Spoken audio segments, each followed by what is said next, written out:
Good morning, sir. Good morning. How are you? I'm good. How you doing? Pretty good. We haven't podded in weeks, 3 weeks now, something like that. This might be like our longest stretch without a pod. Yeah, It's good to get back to it, I think. difficult times. The world is world's on its head right now. Yeah, we had a couple false starts where we met at our usual time, and just like it became clear within a minute or two, is like neither of us is in the right headspace to talk about business right now. Yeah, yep. It's pretty stressful at the moment, but Yeah, it really is. but we think we can get through it today. I think so. I'm ready. Yep. So we're back to the office now. Are you? Yeah. All right. Tuple office, Tuple HQ is open. Tuple HQ, yeah. Still minimal. Like Joel and Spencer are some of the only people I actually see. To me, the trade-offs there are worth it. To us, I guess we've decided that it's worth the additional risk to be able to be with each other. Man, it's, as an extrovert, it is very nice. I'm a big fan. Yeah. Have you done anything special now that you're back in the same room together that you weren't able to do remotely? Other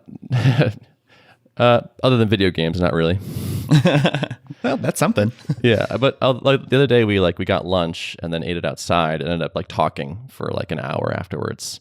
And that is the kind of like impromptu, not a scheduled meeting, just like conversation happening that I have definitely missed, and I think is kind of important. There's good ideas, and there's things that come up and like issues that get raised when you're kind of casually sitting around eating or hanging out, that I think like maybe wouldn't warrant making a thread on Twist or like scheduling a call and discussing this thing. And some of that stuff is really important, I think. Yeah. I mean, anytime something gets officially scheduled, it kind of puts a veneer around it of like officialness that kind of like sucks the spontaneity out of it, or the kind of, I don't know, just feels different, right? Yeah, for sure. Yeah. Or like trying to have a lengthy, maybe sensitive conversation over video chat is like, you can do it, but it's not ideal. There's just like a little bit of that latency and a little bit of like that not realness. You're not actually making eye contact with somebody. It's harder to read their body language. There's some things that are challenging to overcome there, I think. Yeah. But it's nice to be seeing the guys again. That's the first time we've seen each other in like 7 weeks, I think. Jeez. Which is the longest we've gone since we started the company. Yeah. Wow. It's like, it's weird. It's like, I mean, we're basically like family now. Mm-hmm. It's like, wow, I haven't seen my brother in this long, and I haven't seen my co-founders in this long, and like it's like similar. I have similar thought processes around those. Yeah. I guess I haven't really heard like how are things in Boston? Like, what level of openness are businesses at this point? Well, just yesterday, Joel got a haircut, so okay. Barbershops are open. Yep. But everyone's masked, and there's no like, you can't wait in the waiting room. You have to wait outside. There's no walk-ins. You have to have an appointment. They have people spread out. So things are opening. Even the things where there's like multiple people inside a closed location. There's like fairly stringent requirements on all these businesses, and walking around, it's like very close to 100% of people are in masks, even outside. It's opening, but slowly and pretty carefully. Yeah. It's about the same here. Mm-hmm. I'm heartened to see people wearing masks. Yeah. When I left town to go to my parents about 5 weeks ago, it was like maybe 30% of people or 20% of people. And now it's almost everybody. Yeah, it takes a while to shift people's habits. And I will admit, like, I struggled hard, even knowing like going into a situation like this is definitely an occasion to be wearing one. Like, I've struggled hard to just change the habit of like always having one on me. Half the time I just leave it hanging by the door, and then I'm like, dang it, I got to figure out how to get one. Interesting. So. That actually has been, my brain has shifted around that pretty fast, where now it feels pretty normal. It's like, okay, keys, wallet, phone, mask. Okay, let's go. And like the social weirdness of it for the first week or so is like, it feels a little bizarre. And now it feels very normal to me. Yeah. Humans are good at adaptation. That's one thing I think we're good at. Yeah. So, work stuff. Yeah. You and I actually are going to start doing some work on Tuple onboarding. And actually, we haven't even talked about like officially shipping the redesign. I don't think since it went live. Totally. Yes. Yeah, we shipped the redesign. It happened. Yeah, it happened. You and I worked together to basically redo the Tuple UI which it sorely needed. We started with a beta test with just a couple teams, and then we rolled it out to like more open beta where anyone could opt in that wanted to. And just, I think last week, we pushed it out to everybody, and it's now the default. And it's been getting very good reviews. Oh, good. Yeah. and like no hate. That's awesome. Yeah. That's unheard of almost. I know. I don't think very anyone has complained, which is crazy. No one's saying who moved my cheese, Yeah. So props to you for that. Wow. That's pretty cool. Either that or they're just keeping quiet and waiting to unleash on us. But, right. Yeah. I don't think so. And also you wrote us a killer blog post, which I want to start promoting, and we can do now, which is just tuple.app/blog. You wrote a sort of a deep dive on the redesign and how we went about it and some of the before and afters that I think are really interesting if you're curious about the details. That was a fun one to put together, because once I started creating the visuals, the kind of the side-by-sides, that's where like it's like, oh yeah, there's quite a bit here to dive into and talk about. Totally. Yeah. And my next item is actually talking about onboarding, and then some of the people on the onboarding were on the old, or actually most of the people on the onboarding calls were on the old UI. And it was funny to me how old it looked. Like how outdated. Like I saw them open it up, I was like, oh, they're on the gross old UI. Wow, why did they do that? It's like, oh yeah, I guess just like a week ago, this wasn't even available to everyone. Yeah. So that to me is a good sign. Yeah. So what's your process been like for you solicited people to basically record their experience, right? I did, yeah. So I tweeted about this and said, hey, if you're willing to record yourself signing up for Tuple and like dictate your thoughts, I'll throw a discount on your account. And got a good number of takers that turned into about 5 people that actually made it through the funnel, as it were, and sent me a video. And man, it is so useful to watch people use your thing. And I had this sort of thought today, which is kind of like, it's a little bit like new users are kind of archaeologists in that they're seeing this system that built up and changed and evolved over time. And when I look at the system, I understand all these parts and all of the motivations. And they are just seeing the snapshot in time of this thing that has evolved in various ways. And its evolution has not been graceful, I guess, or has not, like it evolves in fits and starts and in various places. And in some places, the domain model is sticking out and obvious. And in some places, it doesn't match what they're expecting. And it's just interesting to see. Yeah, you're in a unique position when you're running through an app for the first time, because even as just a user, not even a person creating it, but as a user, after using it for a couple of times or for a week or whatever, you just become immediately blind to yes, totally to the things. And we've been with it for forever since at the beginning, and so it's like I can't even see the blind spot. Everything is just a blind spot. I have 2 examples. So one is just like we originally thought Tuple was going to be used by freelancers, and then we were like, oh wait, no, it's going to be used by teams. Let's drop the freelancer support. No, wait, let's put the freelancer support back. And we basically ended up in this situation where there's kind of like 2 modes your team can be in. Like one is like everyone on the team is a paid user because you're all on the team and you want to have full pairing rights, or you're a freelancer and you're the only paid user and everyone you invite should be a guest and unpaid and not be charged for them. But that's okay because only one person on a call needs to be a paid user. And so we have this like toggle during sign up. It's like, are you on a normal team or are you a freelancer? And like we have some explanatory copy, but like no one reads it. And also no one really understands what the implications of choosing one or the other is. And once you've chosen that, you can't go back and change it. And so I saw people in videos be like, oh, I think I picked the wrong one. I'm wondering if this issue that I saw is because I chose this thing back there and I can't go change it. And it's just like this decision that we like made 2 years ago, roughly. And it's still kind of like sticking out, like the apparatus is sticking out into the space. Well, and that's the kind of friction that you don't really want that ideally on your first step of sign up. Seriously. Where there's like the first choice is like, oh, which one do I make? Am I going to lock myself in? Right. Totally. Yeah. Any choice during onboarding is kind of bad, I think. Like you want the smoothest funnel possible. And it's like, yeah. And we've done the opposite. Or like the very first thing we do is present them as like A or B. And they're like, well, I don't really understand A versus B. And it's like, great. Well, maybe just don't sign up then. Yeah. So I sort of knew this was a problem, but watching every person hit that point and go, was like, oh my God, this has got to be costing us so many signups. Or at least, confusion for people that press through and don't quite understand the implications of the decision they've made. Yep. But I think maybe even a better example is It seems so basic. It's amazing. So tuple.app, the root page is a landing page that describes what we make, why we made it, the features, and has this big box up at the top, which is like get started. And there's a email field and a get started button. Everyone saw that and is like, I can't find the call to action. Like, where do I actually sign up? And like they're looking at the login link in the top right and they're scrolling the page. And what I realized is like they are seeing that and seeing it as a newsletter sign up, which totally makes sense because that page originally was a newsletter sign up. It was the thing that we had before you could sign up, or that you could basically use to get on the mailing list. And so it has an email field and a get started button, or like a join the list originally button. And then eventually we're like, okay, let's open this up to the world. And we just connected that action to the new user's new page and pre-filled the email.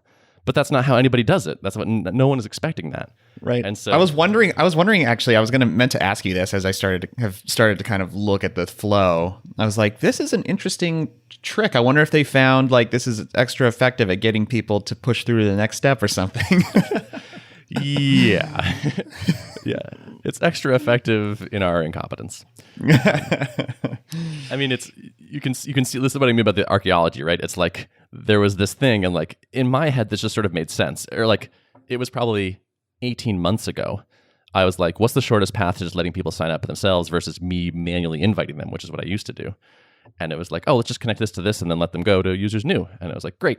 And then, we went off and did 10,000 other things. And never did I like watch someone sign up and have them go, I don't see how to sign up. I don't understand. Like, where's the sign up button? And realize, oh, duh, of course, like it looks like a newsletter sign up. That's what it was. And yeah, so it doesn't like trigger that thing in your brain of like, oh, this is the call to action. This is the go button. Yeah. I thought maybe it was a crafty way to capture email addresses. And then if they dropped off on the next step, you could at least nurture them back or something. Yes, there was a little bit of that. Like when we made this change, we're like, oh, we can like fire a JavaScript event and save the email and then like maybe catch people if they bail out. So we actually do a little bit of that. Like that is one benefit of that thing there. But that was kind of like we accidentally kind of discovered that. We're like, oh, that's right. We have emails here. That's kind of cool. And we didn't stop and think like, does this make sense to people? Yeah. And probably worth fixing like even if you have to get rid of that benefit, it'll probably be a net positive if you kind of clear up that confusion and just add a normal sign up button. I think so. So. I've never watched someone use a thing I made and not learn stuff, or like felt like, okay, there's like 3 immediate things I have to fix, and this is just more another anecdote in that anecdote quiver. But I'm excited. Like it's the feeling I have watching this is like, wow, there's some low hanging fruit here. It's awesome that people have pushed through these confusing points in our onboarding. They must really want this thing, but also like let's fix these ASAP. Yeah, I was telling you, like, this is, I feel like a sign of just really strong product market fit. It's like you're able to see the kind of results you can see kind of despite maybe the points where there's a lot of inefficiency. And I think when you're in the opposite position, you can see people who are just really good at doing all the right things at all these stages and yet still like struggle to gain traction because like really the biggest driver of traction is probably like getting strong product market fit, and people will put up with a lot of stuff if they're getting the end result that they want ultimately. Yeah, and so many of our like customers come from word of mouth. So if your friend says you should try this, it's good. Maybe you push through the pain of the sign up process. Yeah. I keep having these thoughts of like, man, good software is just so hard. Like a good app, a good SaaS, a good whatever. It's just like it takes so long. There's so many pieces to it. Like there's so many areas of expertise you need to have and tests you need to run and things to implement. And it's like, man, it just takes years and years to make something really good. It really does. I mean, and I've been doing a lot of building, kind of heads down building, because it hasn't been a great time to like push a bunch of marketing stuff with everything happening in the world. So I've been really heads down, but like just on days where I'm most productive, I just feel so exhausted at the end because it's like I'm making 1,000 little decisions about every little thing. Like, all right, now I need to add a database table. Now I need to like design this new UI. Oh, it's yet another blank canvas. What's this going to look like? How's this going to function? And it's like, it's pretty dang exhausting. Yeah, totally. I mean, I feel that, and we don't have a blank canvas. Yeah. Like just even that chat we had the other day, I said like after lunch, it was just like there's just 100 different ways we could go and decisions we can make that are going to materially affect the business and our happiness and quality of life. And it's just decision after decision, and it's pretty challenging. It's very draining. Yeah. But yeah, someday I think we're gonna have some good software. No, it's good. I'm excited to just keep improving it. It's yeah. Yeah. And that's part of why doing these tuple projects is fun for me, because I know that, I can look at something and spot a bunch of ways to improve it. And I also know, like, this thing has been really successful. So what more can this do, if we optimize this page? And that's motivating to know that, like, this can be potentially high impact on something that is already performing really well, Cool. Yeah, no, that's great. Yeah. I'm glad that is present there. And yeah, that's what gets me excited too, is like the idea of like working with people that I like and that are awesome, and like improving this thing steadily, and like shipping things that make people happy. It's just like that's the fun part to me. I get excited for releasing things and having people go, "Oh, this is great! Like, keep it up. This is really, you're doing a great job." I'm like, all right, thank you, I love it. That's what gives me the warm fuzzies. So I wanted to ask you a question. Actually, we've been doing some like roadmap planning. So the next quarter starts in a few weeks, and we're trying to think of like, okay, what are the big pieces? What are the big things we want to do next quarter? And I wanted to see, did you have a process that you liked for this in Drip? So generally we wouldn't plan, like, it was ambitious if we tried to actually plan a whole quarter.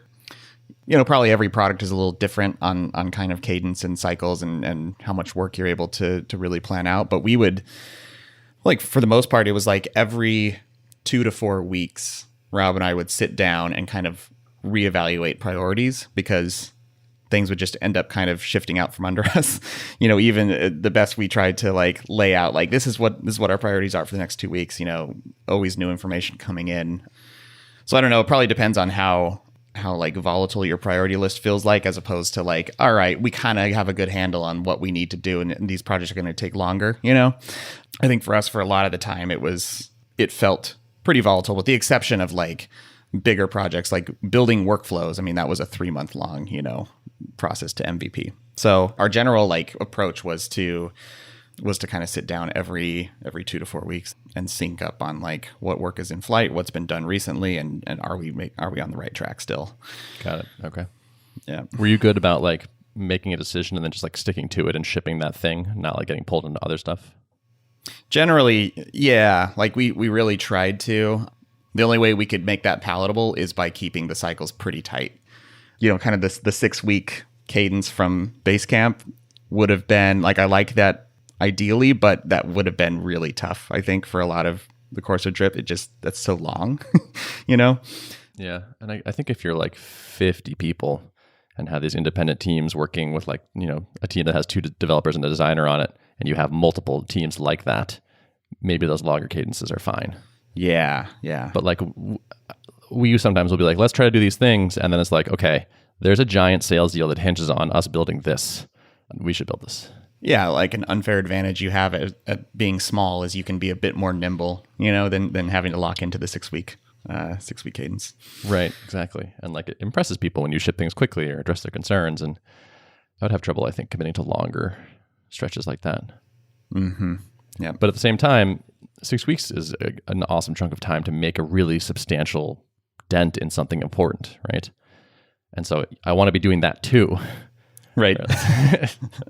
Because some of these projects in our heads or backlog are like, okay, we know this part of the app really needs a rewrite or like a big overhaul, but it's a big project, but it's also really important.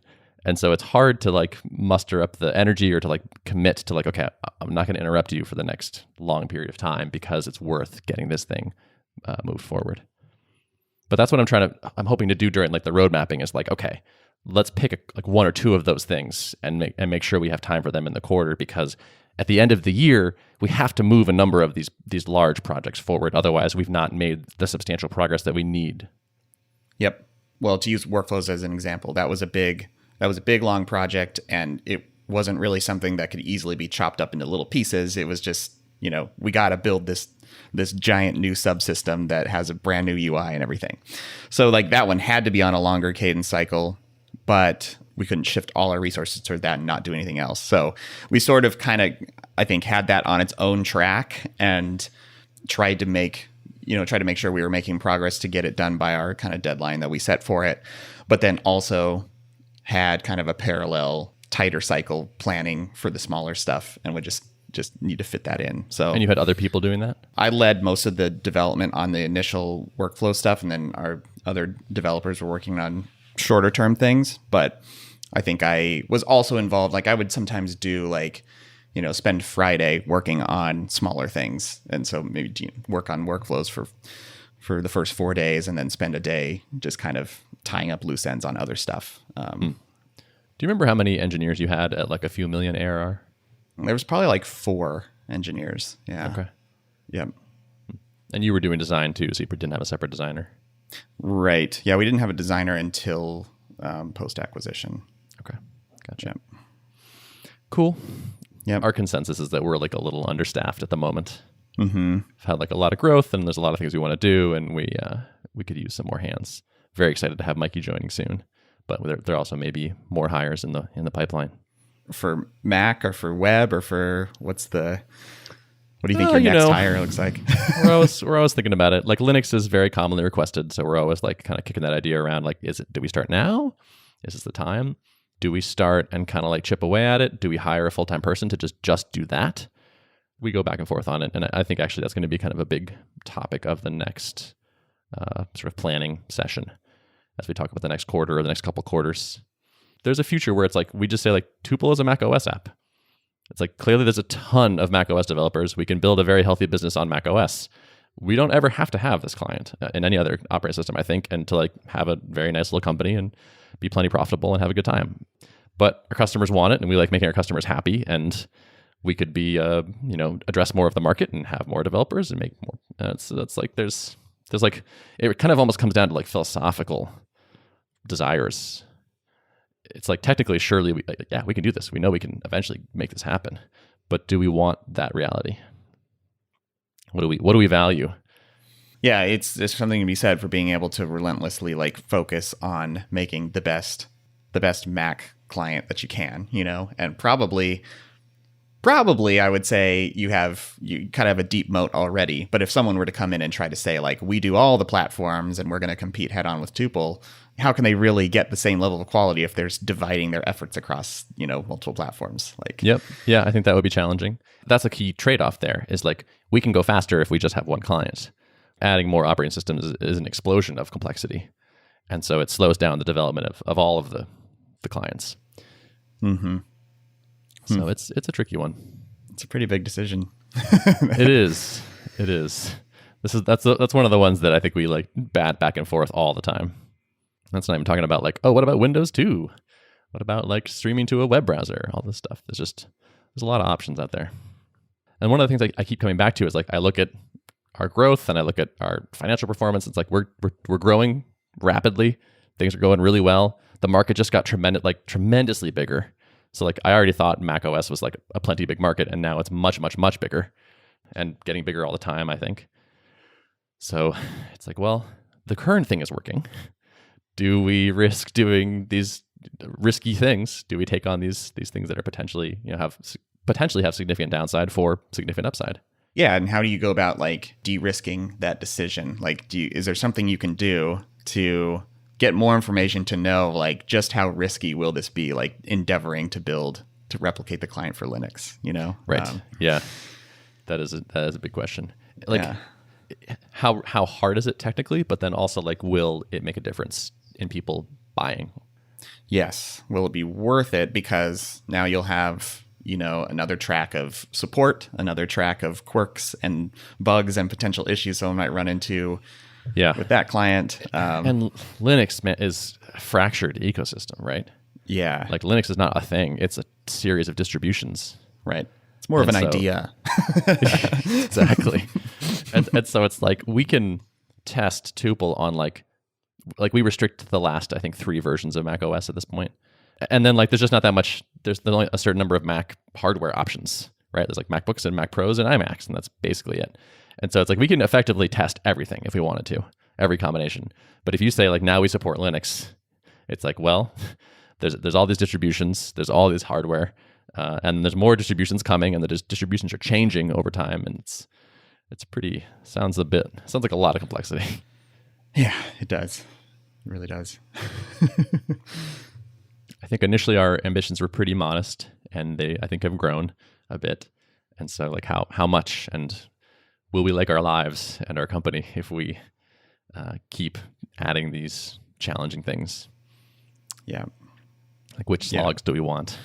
Challenges are fun, and that's where value is created in businesses, by like taking on like a meaty challenge and actually solving it. But yeah, the question is like, will this turn into a nightmare of maintenance that you maybe would regret down the line? You know, I don't know. But then again, if we've got the budget to like hire a Linux person and then like a Linux people, and like there's a Linux team lead with a couple people on that team, and that's just like, you know, someone, this is what businesses do, right? Like, you take on a problem and then you have people solve it, and then they're responsible for doing the parts that they need to do. And so it could just be like a division of Tuple is, you know, the Linux client, and that doesn't seem crazy to me. Right. Yeah. No, that's very true. So I don't know. More debate on this, I expect, in the future. Yeah. Yeah. Good things, though. Good things to ponder. I mean, it's a good problem to have, as they say. For sure. And having the ability to hire, like having the revenue and the profit to be able to like, okay, we can pay engineers to do things is quite a luxury. That's really nice. Yeah, no, it really is. Yeah. I think that's like a mindset we have to get ourselves out of. It's for so long it's been like, okay, are we going to do X? Because if we are, one of us is going to do it. Mm-hmm. It's like, who has the time to do this thing? And now it's like, are we going to do X? Because we could hire a person to do X, or maybe even a team to do X. It's like, oh, okay, well, that's a very different story. Mm-hmm. Get out of that kind of scarcity mindset. Yep. Yeah. And it's like, when I think about doing something, it's like, well, what's my personal level of overwhelm at the moment? Mm-hmm. And it's like, well, maybe it doesn't matter, because you won't actually be doing that. You're going to try to find someone to do that who will do it better than you will. Yeah. It's like, oh, okay. Yeah. Well, that's different. Mm-hmm. Anyway, that's a lot about Tuple. Well, I think that's a good place to wrap it. I was going to maybe talk about some stuff this episode, but I'll give myself one more week to. All right. Give himself a 1 week reprieve. Get my act together, and all right. And then I'll have a nice Sounds meaty good. update next week. Okay, so that works for me. Cool. All right, notes for the show. Notes for the show can be found at artofproductpodcast.com. Thanks for listening. See ya.